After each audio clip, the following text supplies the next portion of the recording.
Good evening to all of you. मेरा नाम चंदन कुमार झा है। मैं आप लोग को जेई 2027 के लिए मैथ्स पढ़ा रहा हूँ।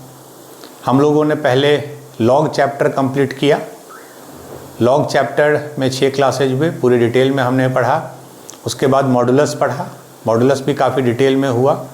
No doubt we are moving gradually so that एक बार आपका बेस बन जाए, उसके बाद आगे बढ़ने में दिक्कत नहीं होगी। Now we will move to today's new topic, that is set theory. ये आपने 9th में या 10th में बेसिक पढ़ा है, सेट थ्योरी, वेन डायग्राम वगैरह, और ये बेस है कैलकुलस का। सेट से ही अगला चैप्टर आता है रिलेशन, जो 12th में पढ़ेंगे, रिलेशंस, और उसी से आता है फिर फंक्शन। फिर आगे पूरा कैलकुलस फंक्शन पे ही डिपेंडेंट है। ठीक है, तो हम लोग सेट थ्योरी से स्टार्ट करते हैं। आज का जो नया टॉपिक है सेट थ्योरी। ठीक है, सबसे पहले हम लोग डिस्कस करेंगे कि आखिर सेट होता क्या है। ठीक है, set theory means we will study the theory of set. तो सेट बेसिकली क्या है? Set it is a well defined, इस वर्ड को मैं इन्वर्टेड कॉमा में लिख रहा हूं, कलेक्शन। ठीक है, it is a well defined collection. जैसे मैं बोलूंगा कि जितने भी इवन नंबर हैं उनका एक सेट बनाओ, तो सेट को हमेशा कैपिटल लेटर से लिखते हैं। ए बराबर इवन नंबर, ये ब्रैकेट होता है करली ब्रैकेट, 2, 4, 6, 8, ये सारे इवन नंबर है। तो this is a set of even number. Set is collection, collection है, ग्रुपिंग है, वेल डिफाइंड। वेल डिफाइंड का मतलब है ऐसा डेफिनेशन जिसको दुनिया का हर आदमी सेम समझे। अगर मैं अमेरिका में किसी को बोलूंगा इवन नंबर का सेट लिखने, तो वो यही लिखेगा। जर्मनी में बोलूंगा तो यही लिखेगा। इंडिया में बोलूंगा तो यही लिखेगा। तो this is well defined. But एक हो सकता है मैं ये लिखूं, लिस्ट ऑफ योर फेवरेट, पसंदीदा एक्टर्स। ठीक है, list of your favourite actors. इसमें क्या होगा, मैं कुछ और लिखूंगा, मैं गोविंदा लिखूंगा, आप कोई अमिताभ बच्चन वो लिखेगा, कोई ऋतिक रोशन लिखेगा। तो ये वेल डिफाइंड नहीं है। अलग व्यक्ति के लिए अलग लोग हो सकते हैं, but collection of even number, collection of odd number, collection of prime number, ये सब वेल डिफाइंड है। तो ये सेट नहीं होगा, इसका लिस्ट जो है वो सेट में नहीं आएगा। तो set is a well defined collection. ठीक है, जैसे मैं एक और एग्जांपल दिखा रहा हूं, सेट ऑफ इंटीजर्स। तो इंटीजर्स क्या होते हैं? जैसे -4, -3, -2, -1, 0, 1, 2, इस तरह करके ये इंटीजर्स का सेट हो गया। इंटीजर्स को हम लोग जेड से रिप्रेजेंट करते हैं, जैसे आपने पढ़ा है बेसिक क्लासेज में। ये इवन नंबर का सेट हो गया। ठीक है, तो set is a well defined collection जिसमें फेवरेट मूवीज, फेवरेट एक्टर्स, ये सब नहीं आएंगे, क्योंकि आपकी जो फेवरेट एक्टर्स हैं वो किसी और के नहीं हो सकते हैं। ठीक है, तो this is the definition of set. Set को हमेशा एक कैपिटल लेटर से लिखते हैं, इक्वल टू देते हैं, और फिर ये करली ब्रैकेट जो है ये लिखते हैं। और जो भी उसके एलिमेंट्स हैं, इस सेट के एलिमेंट्स क्या हैं? इंटीजर्स, माइनस इन्फिनिटी से शुरू होगा, -4, -3, -2, -1, 0, ये सब जितने भी नंबर्स हैं वो they are elements of set A. Elements माने उसके मेंबर हैं। तो आपसे मैं पूछूंगा क्या ए का मेंबर 4 है? हाँ है। क्या ए का मेंबर 4.5 है? देखिए 4.5 इसका मेंबर होगा नहीं। ठीक है, तो उस सिंबल को बोलते हैं हम लोग एलिमेंट के सिंबल को। ये मतलब मैं ऐसे लिख सकता हूं, इसका क्या मतलब है?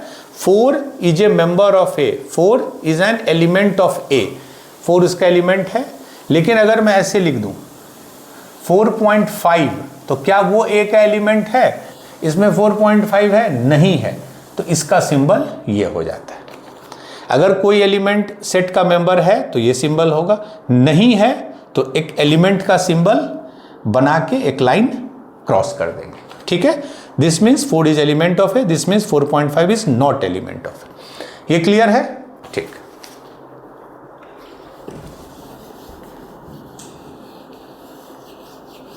अब नॉर्मली सेट को जो हम लोग रिप्रेजेंट करते हैं, लिखते हैं, ठीक है, वो दो कॉमन फॉर्म है।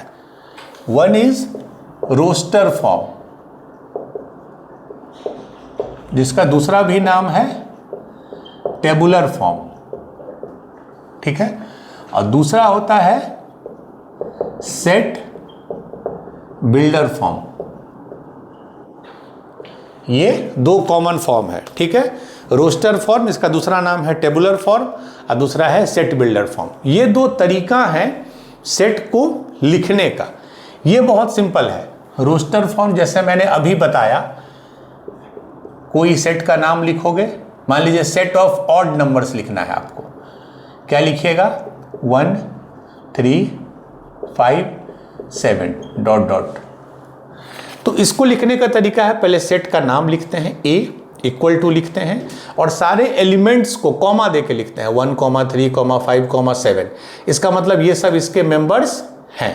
This is the way to write in roster form और टेबुलर फॉर्म। जैसे एग्जांपल अगर मेरे पास है तो एक ये है, ये एक सेट है 1 2 3 ए बी अल्फ़ाबेट्स है, ये एक सेट है, ठीक है, 5 एलिमेंट्स हैं, 1 2 3 4 5 एलिमेंट्स हैं। तो इस तरह अगर हम लोग लिखते हैं करली ब्रैकेट में कॉमा देके, तो उसको बोलते हैं रोस्टर फॉर्म। इसमें कितने मेंबर्स हैं, ए सेट में कितने मेंबर्स हैं 1 2 3 4 5, तो इसको ऐसे लिखते हैं n is number of element in A, इसको लिखते हैं number of elements in set A. कितने एलिमेंट्स हैं 1 2 3 4 5, ठीक है। तो ये हो गया रोस्टर फॉर्म और tabular form. This is very commonly used, ठीक है। और कोई एग्जांपल अगर है, ठीक है। अच्छा, ये मैंने आपको बता दिया। जैसे मैं अगर ये लिखूंगा 3 इज ए एलिमेंट ऑफ ए, क्या 3 ए का एलिमेंट है, देखिए 3 है, ये ट्रू है। क्या 4 ए का एलिमेंट है, इसमें 4 है, नहीं है, इसका मतलब 4 ए का एलिमेंट नहीं है, तो ये गलत हो जाएगा। हम लोग को ऐसे लिखना होगा, अभी मैंने बताया, ठीक है। इस सिंबल का मतलब होता है एलिमेंट है और इस सिंबल का मतलब एलिमेंट नहीं है। दिस इज रोस्टर फॉर्म, ठीक है।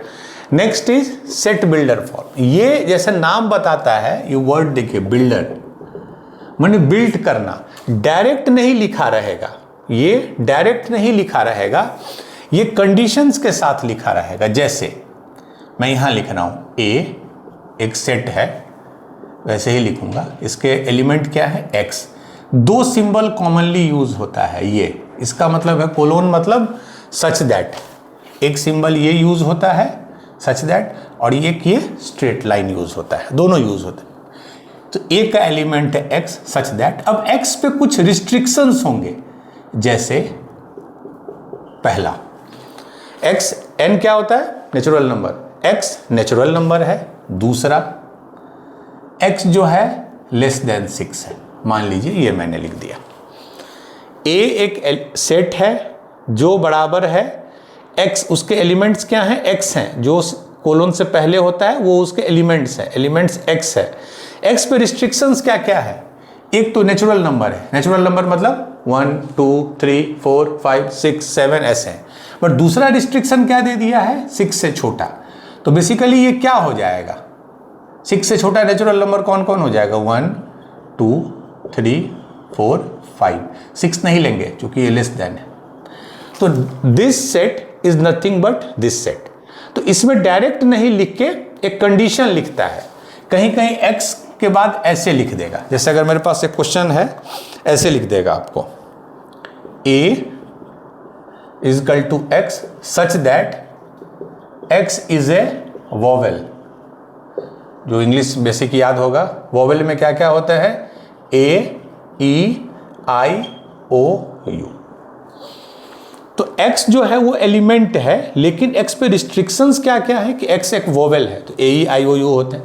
इसमें x पे ये रिस्ट्रिक्शंस है, तो डायरेक्ट ना लिख के सेट इस फॉर्म में they give you some properties of x, and using that आप उसको एक्सपेंड कर सकते हैं। जैसे एक क्वेश्चन दिया है, क्वेश्चन है वैसे ही पढ़ रहा हूं, a is equal to x such that x is a natural number which divides 12, which divides 12।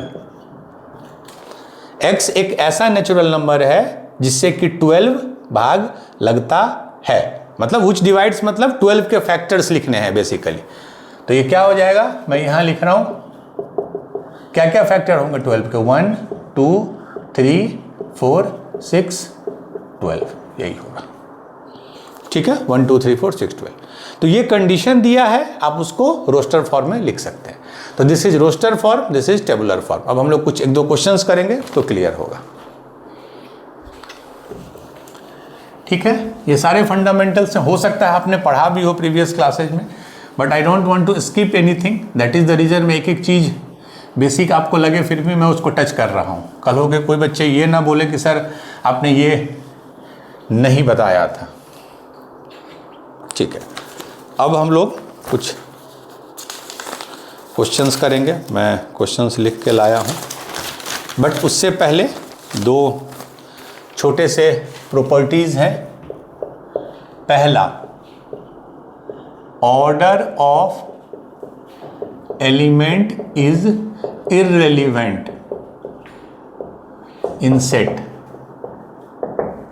मतलब अगर किसी एलिमेंट में ए बी सी है, 3 मेंबर हैं, उसके 3 एलिमेंट्स हैं, और दूसरा एक सेट है उसमें मैंने ऐसे लिख दिया।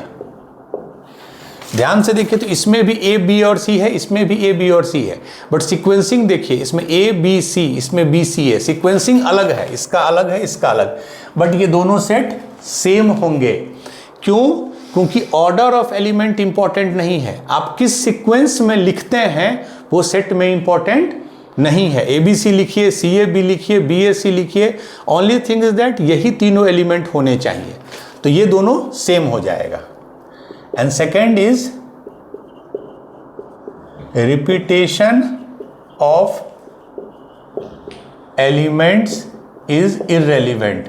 अगेन मैं इसको समझा देता हूं, मतलब 1 2 3 एक सेट है और दूसरा सेट है 1 2 3 3 मैं 2 बार लिख दिया। वैसे देखिए 1 2 3 एंड 1 2 3 3 है, इसमें भी 3 ही एलिमेंट, 1 है 2 है 3 है, इसमें भी वही है, 1 है 2 है 3 है, लेकिन 3 2 बार है, तो ये दोनों सेट सेम हो जाएंगे। अगर कोई चीज़ 2 बार आ रहा हो, 3 बार आ रहा हो, 4 बार आ रहा हो, इट डजंट मेक डिफरेंस, हम उसको एक ही बार एज्यूम करेंगे।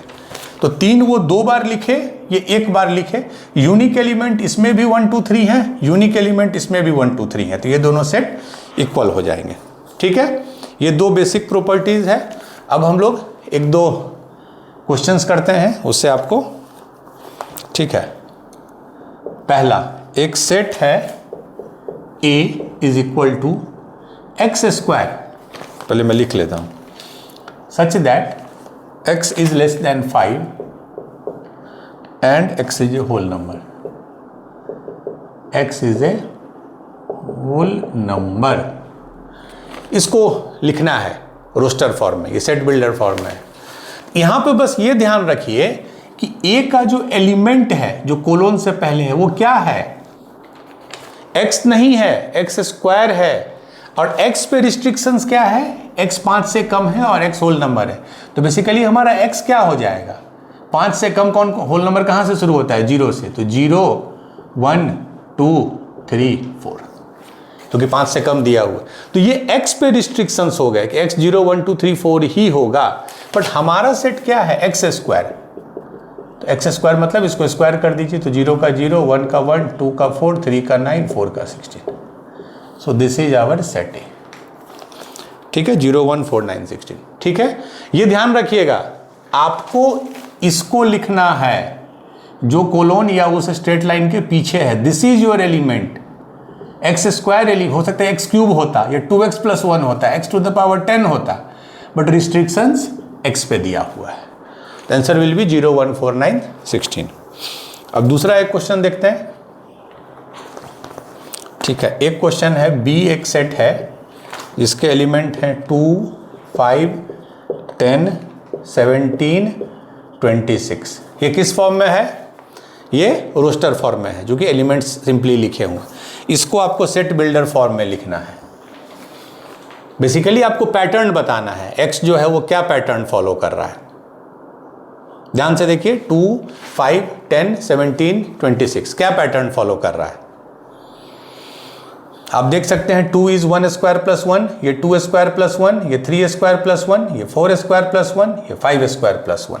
तो बेसिकली b जो है वो x स्क्वायर प्लस 1 के फॉर्म में है। क्यों? 1 square plus 1, 2 square plus 1, 3 square plus 1, 4 square plus 1, 5 square plus 1। Such that x पे क्या क्या प्रॉपर्टी है, x कहां से कहां लाई कर रहा है, ये 2 है, मतलब बेसिकली x 1 है, x जो है, ठीक है, मैं इस अगर फॉर्म में लिखूं x is greater than equal to 1, क्योंकि x का मिनिमम वैल्यू क्या आ रहा है हमारा 1, 1 स्क्वायर इज 1, 1 प्लस 1 2, और x का मैक्सिमम वैल्यू क्या आ रहा है 5, 5 स्क्वायर प्लस 5 स्क्वायर 25 प्लस 1, तो ये हो रहा है। बस यही कंडीशन। और एक और चीज़ है, 1 से 5 के बीच में है, और ये भी लिख सकते हैं हम x बिलोंग्स टू n, मतलब x नेचुरल नंबर है, यहाँ कॉमा देके दो कंडीशन। पहला कंडीशन x 1 से 5 के बीच में लाई कर रहा है, मतलब 1, 2, 3, 4, 5, चूंकि मैंने इक्वालिटी भी दिया है, और x नेचुरल नंबर है, तो 1 square, 2 square, 3 square, 4 square, 5 square. ठीक है, ये हो गया x स्क्वायर प्लस 1, x 1 से 5 and x is natural number. तो आप अलग अलग तरह से इंटरप्रेट करके कंडीशन लिख सकते हैं। ये हो जाता है रोस्टर फॉर्म, ये हो जाता है सेट बिल्डर फॉर्म। आपको इन दोनों फॉर्म पे कमांड होना चाहिए, ये दे तो आप ये लिखिए, ये दे तो आप ये लिखिए। ठीक है, चलिए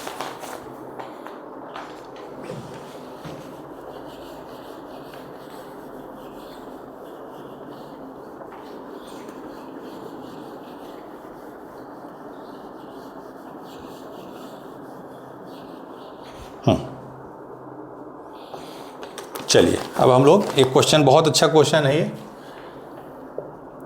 ये जेई आई थिंक 24 का क्वेश्चन है। Let Z be the set of all integer. वैसे भी मैंने बताया जो जेड होता है that is set of all integers.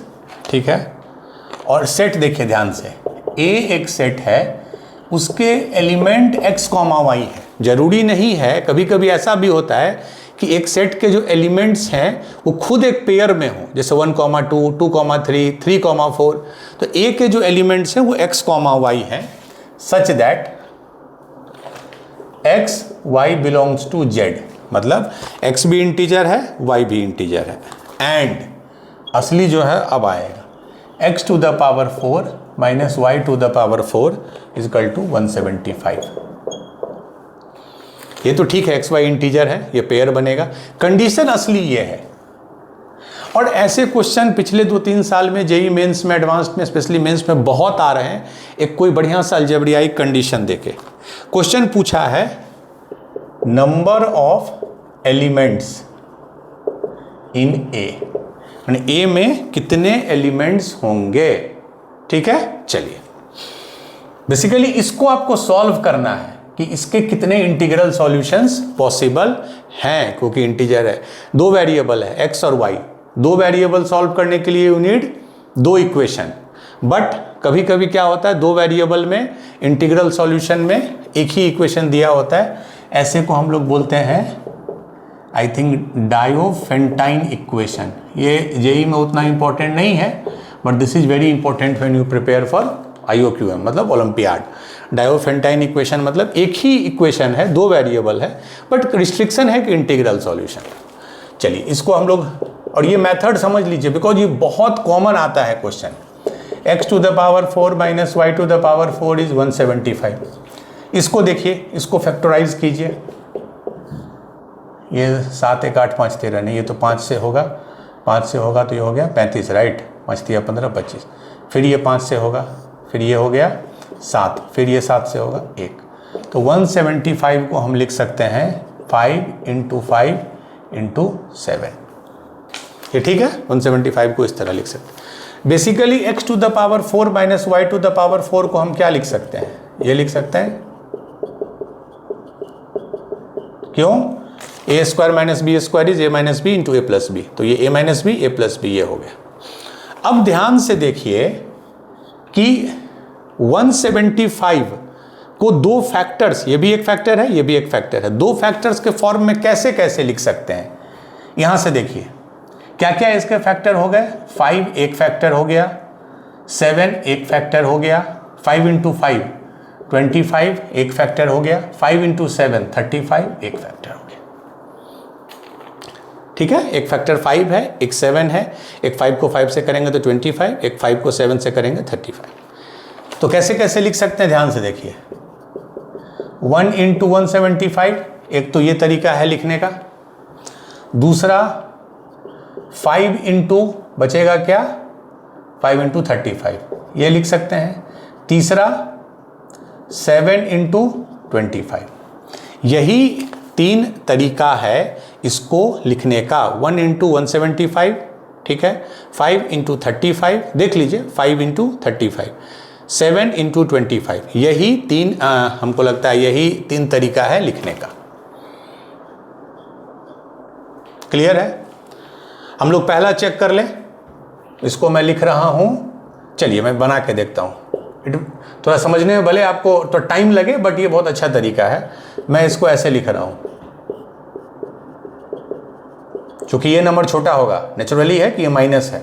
इसको मैं लिख दिया 1 इंटू 175, ये 1 है, ये 175 है। जब हम इन दोनों को ऐड करेंगे, ध्यान से देखिए, इसको और इसको ऐड करेंगे तो वाई स्क्वायर कट जाएगा, तो क्या बचेगा 2x स्क्वायर, और जब इसको ऐड करेंगे तो 176 मीन्स एक्स स्क्वायर आ गया 88।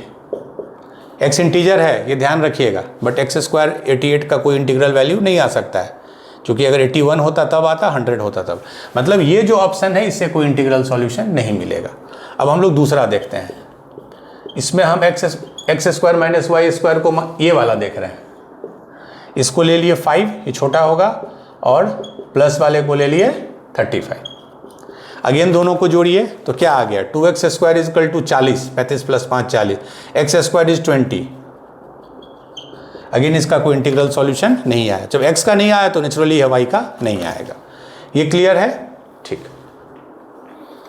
थर्ड जो है 7 एंड 25, हो सकता है उससे कुछ आ जाए। Last x square minus y square is 7 and x square plus y square is 25। दोनों का ऐड कीजिए तो 2x square is equal to 32, यानी x square is equal to 16, और एक्स स्क्वायर अगर 16 आ गया तो वाई स्क्वायर क्या होगा, 16 माइनस 7 9। इससे x का 2 वैल्यू आया, प्लस माइनस 4, चूंकि इंटीग्रल लेना है -4 भी ले सकते हैं। y का 2 वैल्यू आया, प्लस माइनस 3। तो पेयर कितने बने, फोकस ऑन दिस पेयर। एक यहां से 4 लिए, यहां से 3 लिए, एक यहां से 4 लिए, यहां से -3 लिए, एक यहां से -4 लिए, एक 3 लिए, और एक -4 और -3। पेयर 4 बन गए ना। x का 2 वैल्यू है प्लस माइनस 4, y का 2 वैल्यू है प्लस माइनस 3, तो एक 4 3 के साथ पेयर करने का, एक 4 माइनस 3 के साथ, एक -4 3 के साथ, एक -4 माइनस 3 के साथ। तो टोटल कितने पेयर हो गए, 4। तो नंबर ऑफ एलिमेंट्स इन ए कितने हो जाएंगे, 4। माने ऐसे 4 पेयर बनेंगे जो इस इक्वेशन को सेटिस्फाई करेंगे, और ऐसे इक्वेशंस को बोलते हैं डायफेंटाइन इक्वेशन। उसमें नहीं जाना है आपको, ये बेसिक ही आपको जेईई मेंस में आएगा। तो इस तरह आप इसके 4 सॉल्यूशन निकाल सकते हैं। क्लियर है, ठीक। ये one of the good question था, और ये जेईई मेंस में आजकल लास्ट 2-3 साल में कॉमन पैटर्न है। कैसे उस इक्वेशन को थोड़ा सोच के सॉल्व करना होगा। आज 2025 का भी देखिएगा पेपर, हम लोग कराएंगे नेक्स्ट क्लास में भी एक क्वेश्चन। अच्छा, एक टर्म होता है कार्डिनल नंबर। कार्डिनल नंबर का सिंपल मतलब होता है उस सेट में कितने एलिमेंट्स हैं। जैसे अगर एक सेट है A 1 3 5 8, तो कितने एलिमेंट हैं, 1 2 3 4। तो इसको लिखते हैं ऐसे, नंबर ऑफ A मतलब number of element in A में कितने एलिमेंट हैं, दैट इज 4। और इसी 4 को बोलते हैं कार्डिनल नंबर। माने सेट A का कार्डिनल नंबर कितना है, 4, मतलब उसमें कितने एलिमेंट्स हैं। ठीक है, चलिए ये सिंपल है। अब नेक्स्ट जो टॉपिक है ये हम लोग बहुत फास्टली करेंगे, आपको अच्छे से टाइप्स ऑफ सेट्स आपको एकदम अच्छे से पता है। पहला नल सेट, इसको दूसरा इसका नाम है वाइड भी, नल को वाइड सेट भी बोलते हैं, नल सेट या वाइड सेट, या इसका एक और नाम है एम्प्टी सेट। ठीक है, null set, void set, empty set. Basically वैसे सेट को हम लोग नल सेट, एम्प्टी सेट बोलते हैं जिसमें नंबर ऑफ एलिमेंट्स कितने होंगे, 0। मतलब जिस सेट में कोई भी परमिसेबल एलिमेंट होगा ही नहीं। जैसे मैं एक क्वेश्चन लिख रहा हूं, ए एक सेट है एक्स सच दैट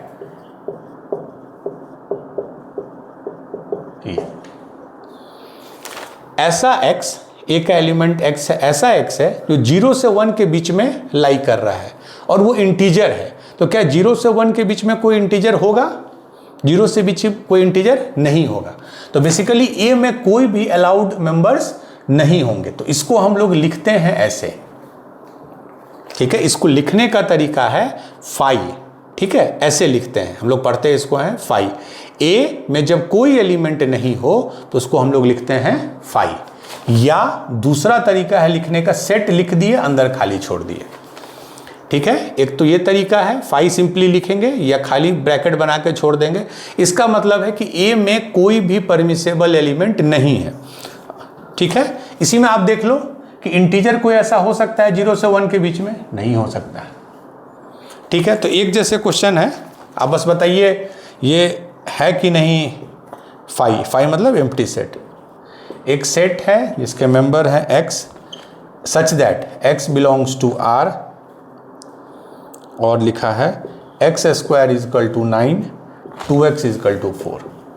ये देख लीजिए, ऐसा x जो रियल नंबर हो, एक्स स्क्वायर बराबर 9 हो। तो जैसे ही एक्स स्क्वायर बराबर 9 है तो x का क्या वैल्यू आ गया?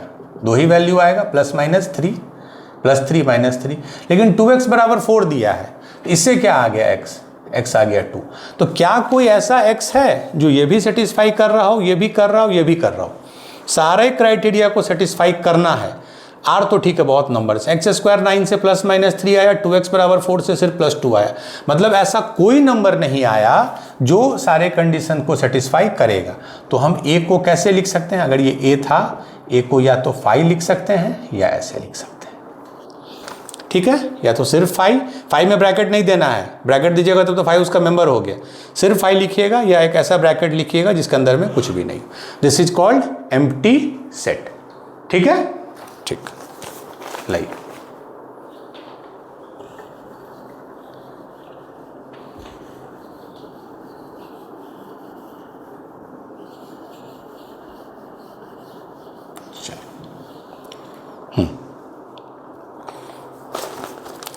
दूसरा है सिंगलटन सेट। सब वर्ड का आपको मतलब अच्छे से पता है। सिंगलटन सेट मतलब ऐसा सेट जिसमें ओनली 1 एलिमेंट हो, जिसमें सिर्फ एक ही एलिमेंट हो। जैसे मैं अपने से एक मान लो लिख दूं, x such that x belongs to z and x, ये x इंटीजर भी हो और 0 से 2 के बीच में हो। तो 0 से 2 के बीच में इक्वलिटी नहीं है, तो 0 से 2 के बीच में सिर्फ एक इंटीजर होता है, दैट इज 1। तो बेसिकली ये हो गया आपको, ये कॉमा का जरूरत नहीं है, एक ही एलिमेंट। तो ऐसा एलिमेंट जिसमें सिर्फ, ऐसा सेट जिसमें सिर्फ एक एलिमेंट हो, तो इसमें सिर्फ एक ही एलिमेंट है, 1 ही है जो इंटीजर भी है और 0 से 2 के बीच में। तो ऐसा सेट जिसमें सिर्फ एक एलिमेंट हो उसको हम लोग बोलते हैं सिंगलटन सेट।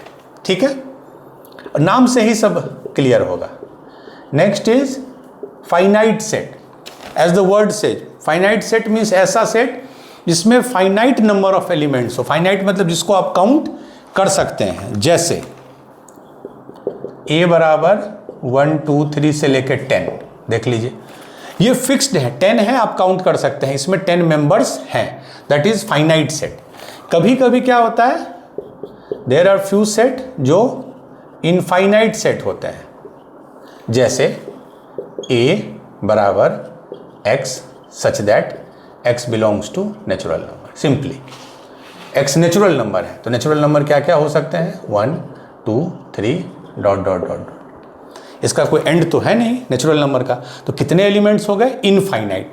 तो इनफाइनाइट सेट जिसमें इनफाइनाइट एलिमेंट्स हैं, फाइनाइट सेट जिसमें fixed number of finite elements हैं। ठीक है, चलिए क्लियर है।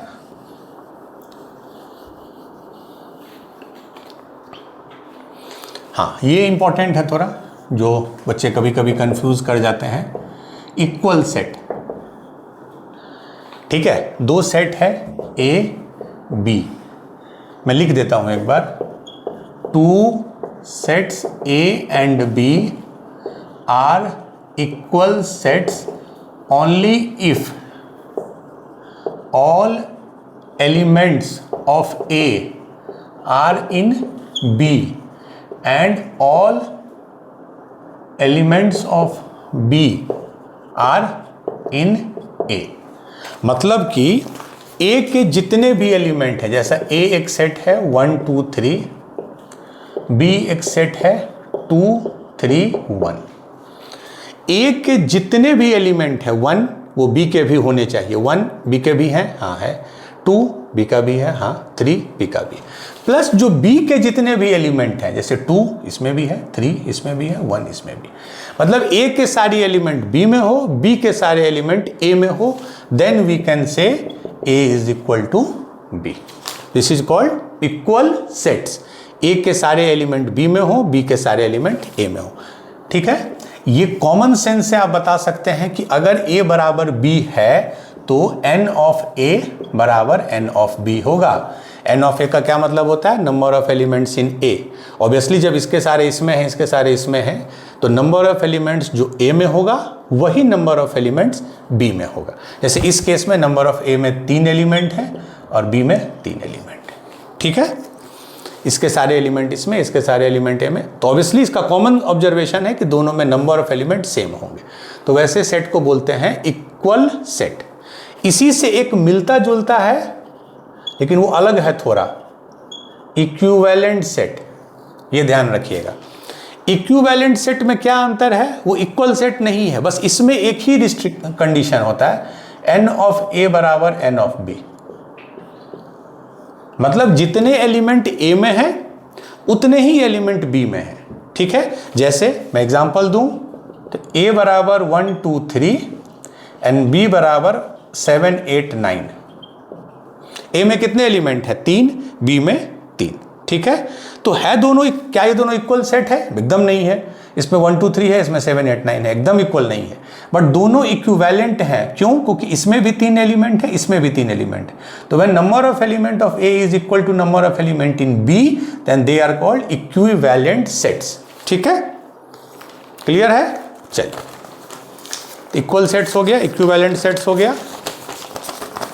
लाइक पहले उसको मिटा देते हैं, लाइक।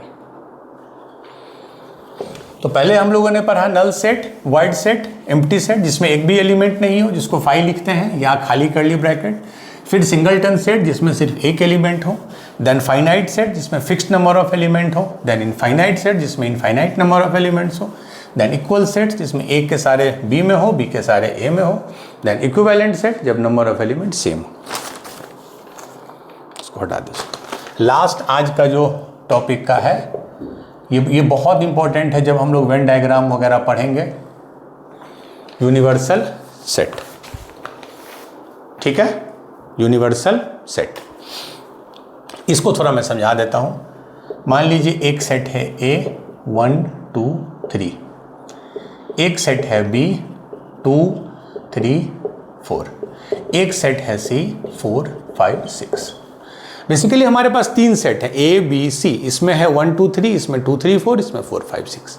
यूनिवर्सल सेट जिसका कि सिंबल U होता है, एक ऐसा सेट है हमारे क्वेश्चन में, हमारे कॉन्टेक्स्ट में, हमारे सिनेरियो में।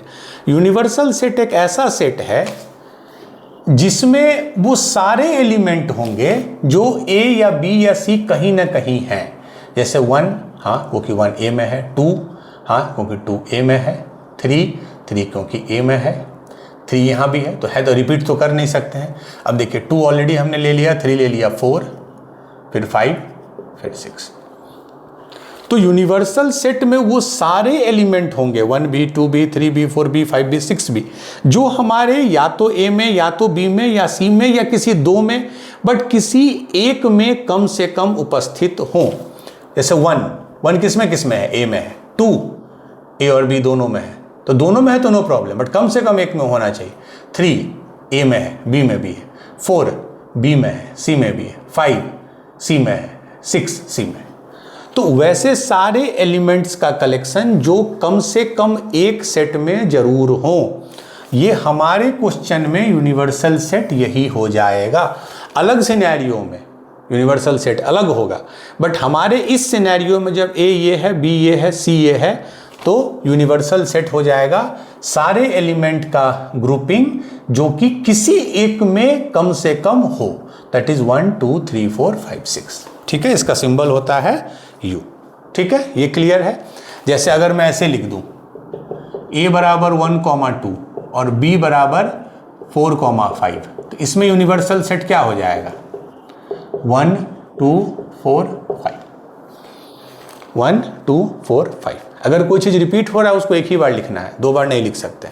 ये क्लियर है। तो universal set is nothing but collection of all the element जो किसी न किसी में जरूर है। तो ये हो गया हमारा यूनिवर्सल सेट। अब हम लोग आगे सेट के ऑपरेशन पे, एडिशन पे, सब्ट्रैक्शन पे, वेन डायग्राम पे आगे पढ़ेंगे। तो मेरे हिसाब से टू बिगिन विथ बेसिक आपको जो सेट का कंसेप्ट देना था वो मैंने आपको दे दिया है। We studied what is set, set को कैसे लिखते हैं, रिप्रेजेंट करते हैं। आफ्टर दैट रिप्रेजेंटेशन के बाद टाइप्स ऑफ सेट, एक अच्छा क्वेश्चन हमने किया डायोफेंटाइन इक्वेशन का। तो विद दिस अभी हम लोग प्रिलिमिनरी में इतना काफ़ी है, बहुत लोड हम लोग नहीं देंगे। अब नेक्स्ट क्लास में, नेक्स्ट सेशन में हम लोग सेट के जो अनदर ऑफ 3 से 4 क्लास लगेगा सेट कंप्लीट करने में।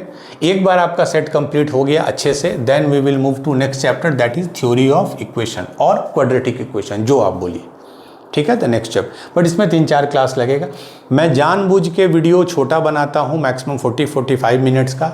आई talk to few teachers, this set की सर बहुत लंबा बनाइएगा तो रिटेंशन नहीं होगा, बट ये अगले 1-2 महीने ही चलेगा। एक बार जब कोर्स थोड़ा और स्पीडअप होगा तो कहीं ना कहीं हम लोग को 1-1.25 घंटे का वीडियो बनाना पड़ेगा। तो अगले 1-2 महीने के लिए ही मैं छोटा रखूँगा। एक बार आप पिकअप पकड़ लिए, इंटरेस्ट रख लिए, then nothing is the end. उसके बाद कोई अंत नहीं है आपके पढ़ाई की। मैथ्स मैं करा रहा हूँ, फिजिक्स हमारे कलीग अजीत करा रहे हैं, रेगुलर करा रहे हैं, उसको प्लीज़ देखिए, फॉलो कीजिए।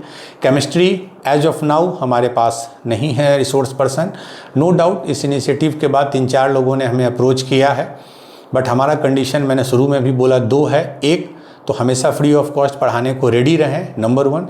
नंबर 2, जिनको जेन्युइन इंटरेस्ट और जेन्युइन नॉलेज हो, सो दैट आपको बेस्ट क्वालिटी हम लोग दे सकें। तो we are in the process. जैसे ही केमिस्ट्री बायो के कोई ऐड होंगे हम लोग फिर उसको भी इस सीरीज़ में ऐड करेंगे। तो अभी के लिए बस इतना ही। हम लोग आज सेट का फर्स्ट लेक्चर किए, tomorrow we will do next lecture of set. Thank you.